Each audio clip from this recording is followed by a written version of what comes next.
Hey everyone, my name is Shanice and welcome back to my channel. Just last week, last Tuesday, June 21st, Ottessa Moshfegh's new novel Lapvona came out.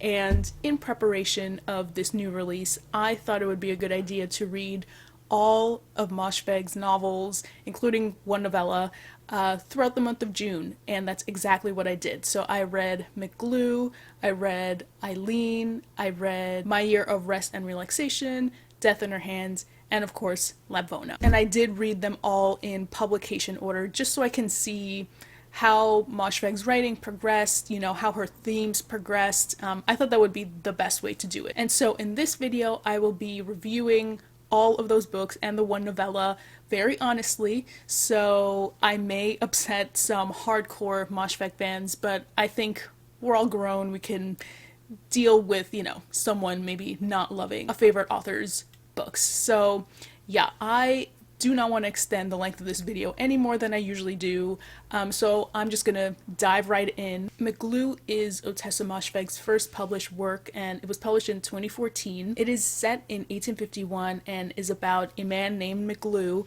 who is accused of murdering his best friend Johnson. We learn from the very onset of the novella that McGlue struggles since his childhood with severe alcoholism. We see him willingly and unwillingly revisiting memories to see whether or not he actually has killed Johnson, whether or not he's, committed the crime that he's been accused of.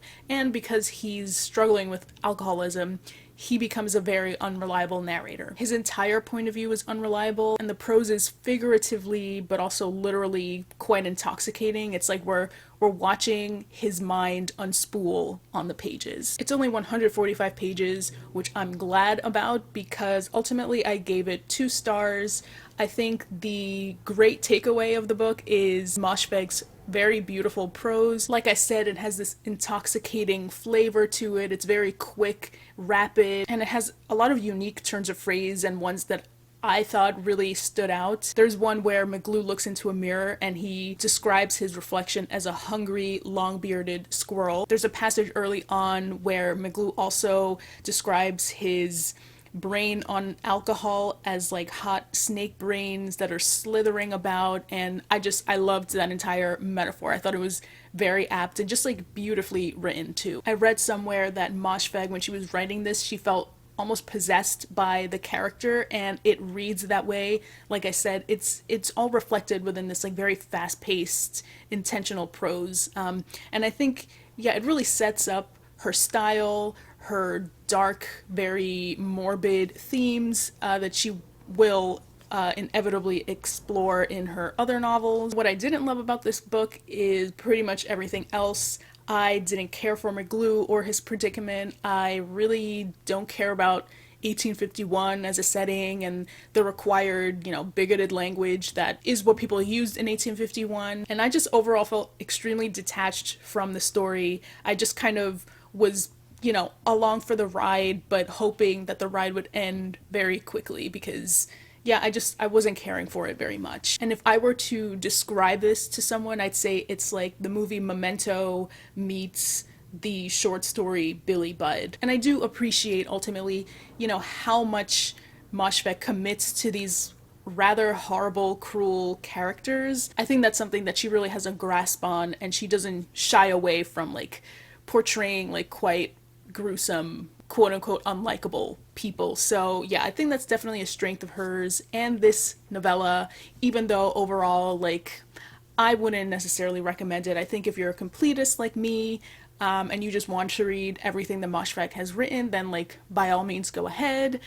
You will encounter some really beautiful language, but it's not the most worthwhile read. The next book that Moshfegh published was her first full-length novel, which is called Eileen, and that was published in 2015. Longlisted for, I think even shortlisted for the Booker Prize. And this is one of those books that I have really wanted to get to because I have actually read it before, I believe the year that it was published, and at the time I gave it 2 stars. I feel like there are often these books that we read that we give low stars, but maybe we weren't in the right place at the time we were just weren't in the mood for it, and I felt like that was one of those books for me. Like maybe if I read it again, I will, bump up the rating, I'll enjoy it a little bit more. I always felt like this was one of those books, and I wasn't wrong, because this time around I gave it 3 stars instead of 2. I think this book suffers just a little bit because of the flap copy, which makes you believe that this is going to be a rapid, fast-paced murder thriller mystery, and that sort of thriller murder aspect comes on page 222 of 260 pages. The rest is mainly a character study of a 24-year-old named Eileen. She's very peculiar, she's very eccentric, and I think what makes the narration very special is the fact that it's told retrospectively from Eileen as, I think, a 74-year-old. She's in her 70s, I know that much. And so she tells us that she's much wiser, she's much different than this 24-year-old, but they're still the same person. And so throughout the novel, you're sort of taken aback by how this 74-year-old could have once been this 24-year-old. And that's always just like an interesting investigation as a reader. And so the novel itself, like I said, is a character study, and it goes through a week in Eileen's life and all the goings on that basically changed her entire life. I think the character study portions are phenomenal. I mean, again, we get Moshfegh committing to a unlikable character. Eileen is very lonely, very depressed, just takes out her anger and her sadness in like the worst ways. She's very judgmental, she's just very insecure, but I always felt that the voice was genuine and real. Like it never felt fabricated, and if it weren't for the last 40 pages of the book, I would have given this book a much higher rating, but that like genuine aspect of the narrative for me just went out the window, and it became fabricated and very contrived, like once that murder plot point came into the story. I think when the novel shifted its focus to plot, then it just became a little silly and ridiculous, honestly. Like character motivations were non-existent and or very confusing, and they happened at like the most crucial, critical decision-making moments. I thought the more character study focused portions were just more evocative, more atmospheric, and I thought it was really smart to pair the very dark subject matter with like the Christmas wintry setting. I thought that made it even more atmospheric. I also wish that there was more of a connection between the two Eileens. While the investigation of, how these two different characters could be the same person was interesting, I don't think it ever like was reconciled for me. I wanted to know more of how that young person could have turned out to be this, wise, very mature person who seems to be confident, who seems to be open to relationships, who isn't as judgmental. Like, how did it change? Like, I wanted a little bit more of that. I also noticed a few, I don't know if intentional allusions to Rebecca by Daphne du Maurier, but I feel like they were there. I'm curious to see if anybody else read Eileen and also noticed that. There is a character named Rebecca, and there is this like mystique about her, about how special she is and how everyone likes her, and the narrator is sort of obsessed with this Rebecca figure. So yeah, I feel like there's something there. But yeah, ultimately, I did end up liking this book, but just wishing it could have offered me something more. And again, flap copies need to stop misleading readers into thinking they're reading one thing, but really the book is something else. I think there would have been no problem just describing this book as like a form of a character study. There's nothing wrong with like a slow moving book. So yeah, misleading, but still good, still would recommend this one. And this is a big improvement on McGlue. Moving on to another reread for me, My Year of Rest and Relaxation, which was published in 2018. I read this, I want to say in 2020, when I feel everybody else also read it. Because of the pandemic, I think people likened staying at home, being in quarantine to like a year of rest and relaxation, which I don't really think is a fair comparison, but like, I get it. And at the time I gave it 3 stars. With this reread, I'm giving it 4 stars. This is like the case for why I love rereading books so much. I feel like, I don't know, maybe this year is just very depressing for me. Maybe the subject matter just captured me more. I don't know. But the point is, I gave it 4 stars. I absolutely love this book this time around. Our narrator is wealthy, thin, blonde, conventionally good looking. You know, she has all the traits for someone whose life should be perfect, who should be just happy all the time, but she's far from any of that. She's very depressed, and I think Moshfegh does a really great job of capitalizing on her depression through the absurdity of the plot. I think by the title it's pretty obvious, and because the book is so popular, you probably already know the plot, but this narrator goes to the worst psychiatrist, like the Rudy Giuliani of psychiatry, who prescribes her a medley of medications to help her sleep for an entire year. And this is with the purpose of like rejuvenating her life and finding more purpose. And it sounds absurd, and it's meant to be absurd. It's hilarious. I was really surprised by just how funny it actually was. The narrator goes off on these like funny tangents about her job, about her ex-boyfriend Trevor, who she's sort of obsessed with, about her vapid friend Riva, who's generally nice, but the narrator just like, because of her depression, or in part because of her depression, she just is irritated by everyone and everything, so she's particularly judgmental of her friend Riva. To her random obsession with Whoopi Goldberg, and I like that the book sort of comments on how Whoopi Goldberg's inclusion in certain movies made the movie a little bit more absurd, and I think that plays into how Whoopi Goldberg being included in this book about depression also makes the plot of this novel a little bit more absurd. I also like how Moshfegh used 9/11 as a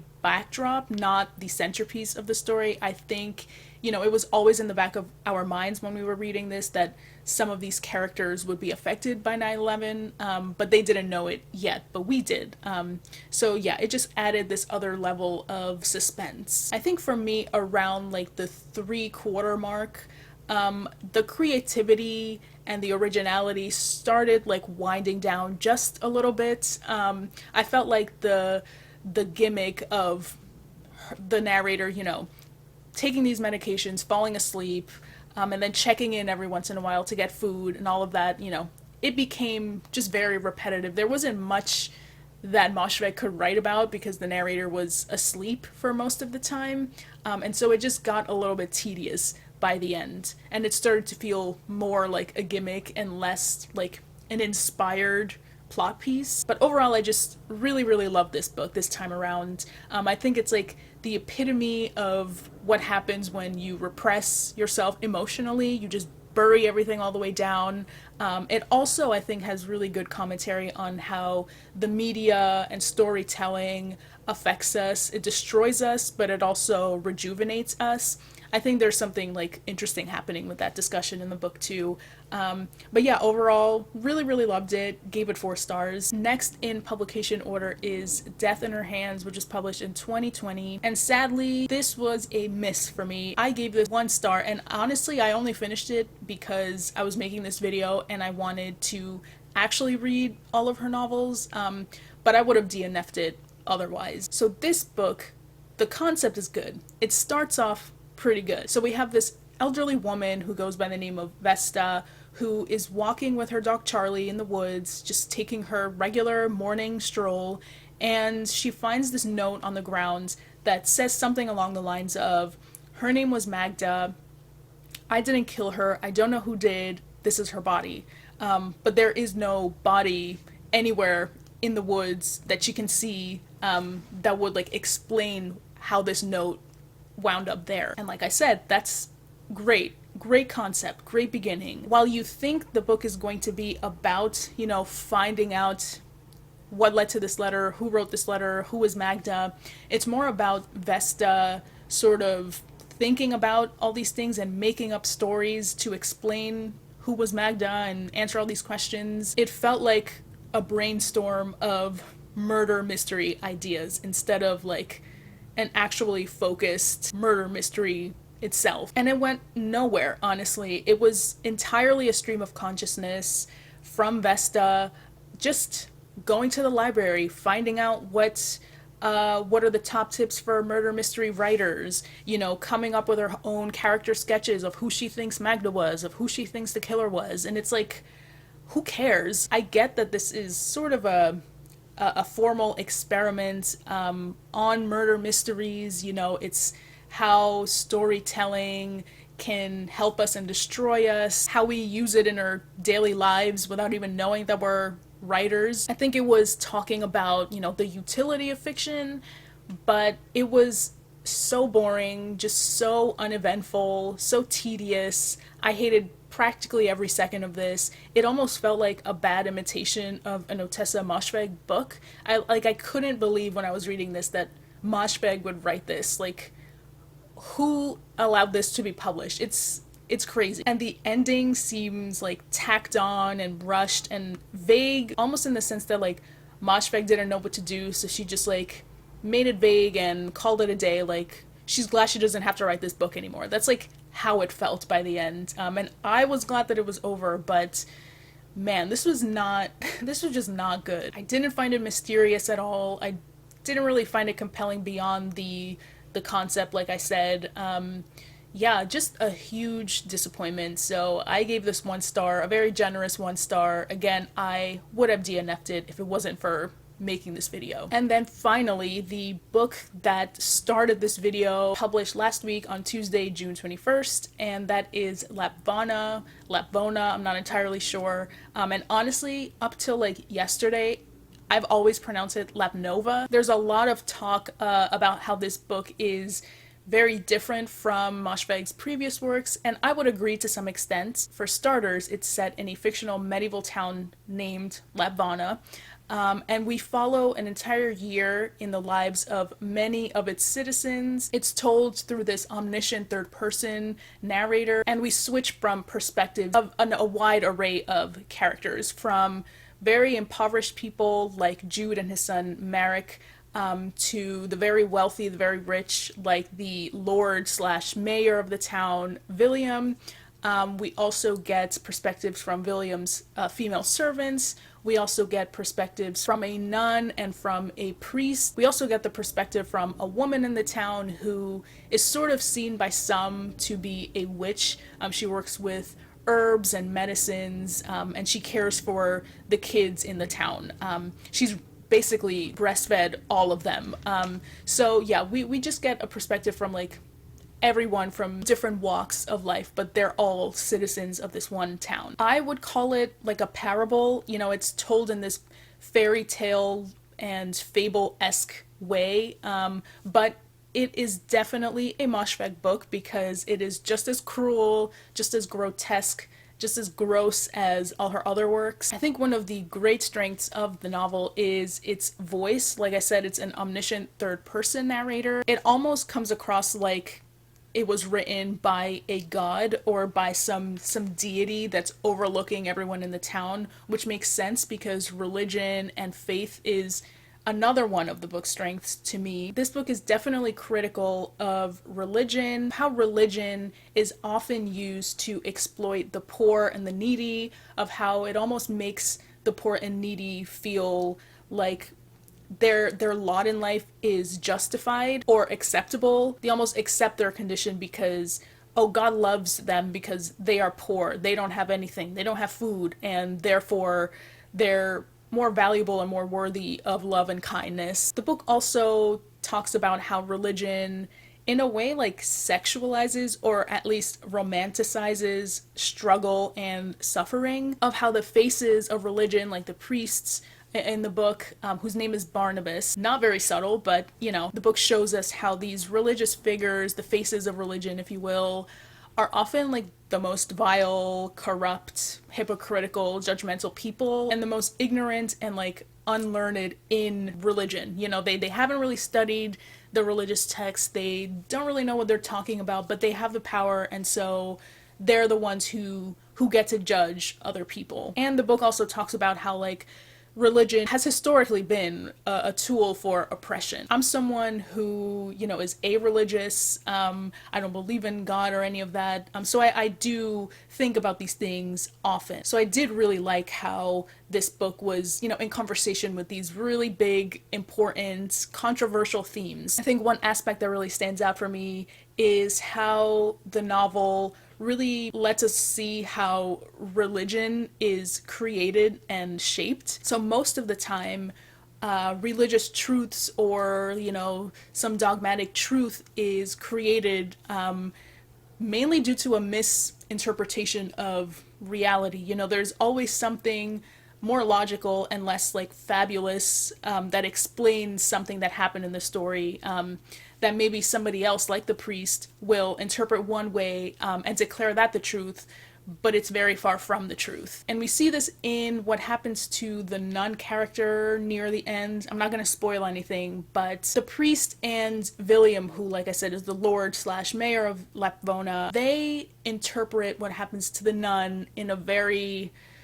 biblical way. When in reality, what happened to her is quite horrible and not mysterious and not religious at all. But because the priest and the mayor just have such a limited view of the world and are so egotistical, they see that their interpretation of the world is the truth and they don't know what is actually beyond that. And I will give credit to Moshfegh for once again not shying away from like the truly despicable in life. She knows how to live in human baseness and depicts like the worst, most abominable people I have ever read. And honestly, this book I think features some of the worst in her entire bibliography. If you thought My Year of Rest and Relaxation was grotesque, or even Eileen, it has nothing on Lapvona. And this is sort of where I get into what I thought was a bit of a problem in the book.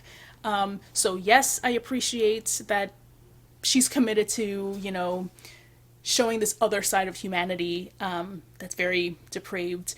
I do feel like in this book, it almost felt like Moshfegh was trying to outgross herself from the previous books that she's done. Like, oh, what gross thing can I put in this book that I haven't? What taboo can I just dump on this book, just to be, grotesque? I felt like it was a little over the top, to be honest. I mean, we have sexual assault, we have pedophilia, we have incest, we have murder, we have like just the most disgusting exploitation of servants of the lower class. Like it's gross. It's horrible. I felt like that grossness in, again, Eileen or My Year of Rest and Relaxation were always like sort of contained in like a twisted morality, but the characters always had like limits, but this book has no limits whatsoever, and it felt the most gratuitous. I'm pretty confident that readers didn't need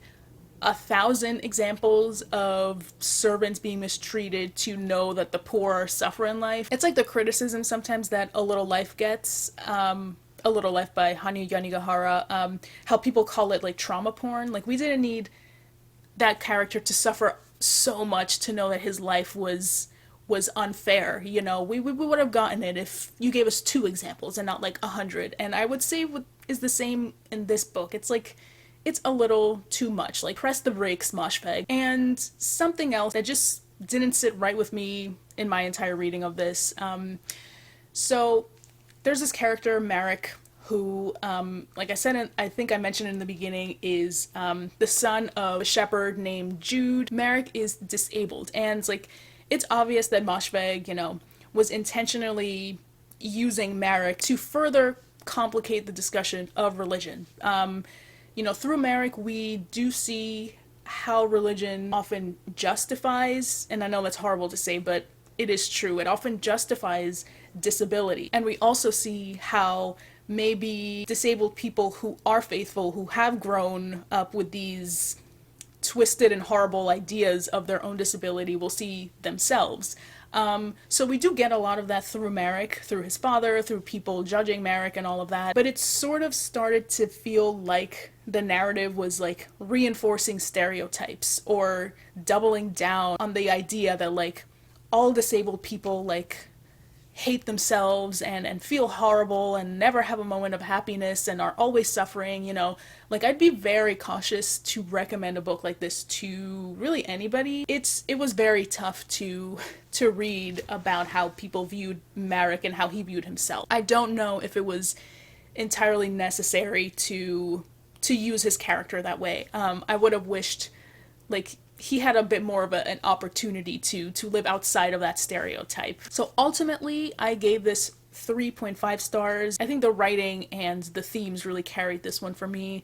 But yeah, there are some problematic things that like didn't fully sit well with me. But that might just be me. I don't know. I think of all of her books, this one is maybe the most triggering. I would again be very cautious recommending this to everybody. Just if you are going to read this, just know it's a tough one. It's a tough one to get through because the language is pretty vile too. And so those are all the books that Moshfegh has published. I am looking forward to whatever else she publishes in the future. I do know that she has that one short story collection, Homesick for Another World, whatever the title is. You'll see it on screen somewhere. But yeah, I will be reading that, but I think sometime next year, not anytime this year. I think I'm Moshfegh'd out, but again, I do like this writer, and yeah, I will be looking forward to whatever else she will publish. But let me know down below, which author do you recommend that I read all of? There are a few that I have in mind, but I want to see what you guys have to say first. So thank you so much for watching this video, and like and subscribe, and I'll see you guys next time. Bye!